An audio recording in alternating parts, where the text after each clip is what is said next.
I think because he doesn't have tremendous experience being a tremendous inside fighter, that going from the inside back to the outside, I think that he can be caught on the inside and caught if he tries to leave from that inside. So, you know, I think there's many things in Pacquiao's style that really make him vulnerable. This is what I've talked about, why I don't think this is a good matchup for him. He's not a boxer. He's not a technician. He's not pretty. He is a world-class fighter. He fights hard. He fights tough. He fights back. He got speed. He has power. He throws punches and bunches, and he works angles. So he has attributes, but you know, I had 100 amateur fights. They talk about something. He's got 70 fights, this and that. He started pro when he was like 14. You know? Yeah. I started boxing when I was 9. I had my first boxing match. Does Manny Pacquiao really have more fight experience than Keith Thurman? We'll find out. So the big right hand, you're known for the big right hand, you know what I mean, and the left hook. At the highest level, you know what I mean, things get different in there. So you've had the training camp now, of course you're overcoming a lot of injuries.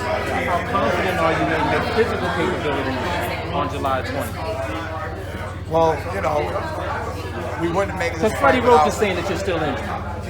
Well, I was injured when I beat Danny Garcia. Actually injured. Bone spurs in my right elbow. Before the bell? The whole training camp. Half of Keith Thurman beats most world champions today. And that's a fact. That's a fact. Keith Thurman had whiplash, had to recover. This motherfucker, he made it worse. He made my whiplash worse. We were sparring. He's jabbing me. I'm like, whatever, I'll walk through it. I take another jab. All of a sudden, my neck is stiff. I can't move my neck. And I call up Al Heyman, and I tell him I gotta pull out of the fight. And I almost broke down in tears in disappointment in the preparation for such a big fight. So 8 weeks I recovered from therapy, working with doctors, chiropractors, massage. That took 8 weeks. What happened 8 weeks later? We were in the ring. I went from an 8-week rehab to an 8-week training camp to fighting Sean Porter. So I wasn't injured, but I was coming right off of an injury. Then I was injured in the Danny fight. So look, man, if I'm injured, that don't mean you can beat me, but I'm good. We're gonna be good for this fight. Now, when you contrast yourself going into the Danny Garcia fight in comparison to this one, you know what I mean? So I had to have a cortisone shot in my elbow because the bone spurs created inflammation.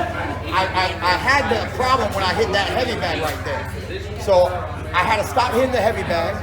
I was sparring. I stopped sparring 3 weeks before the fight. No sparring 3 weeks before Danny Garcia.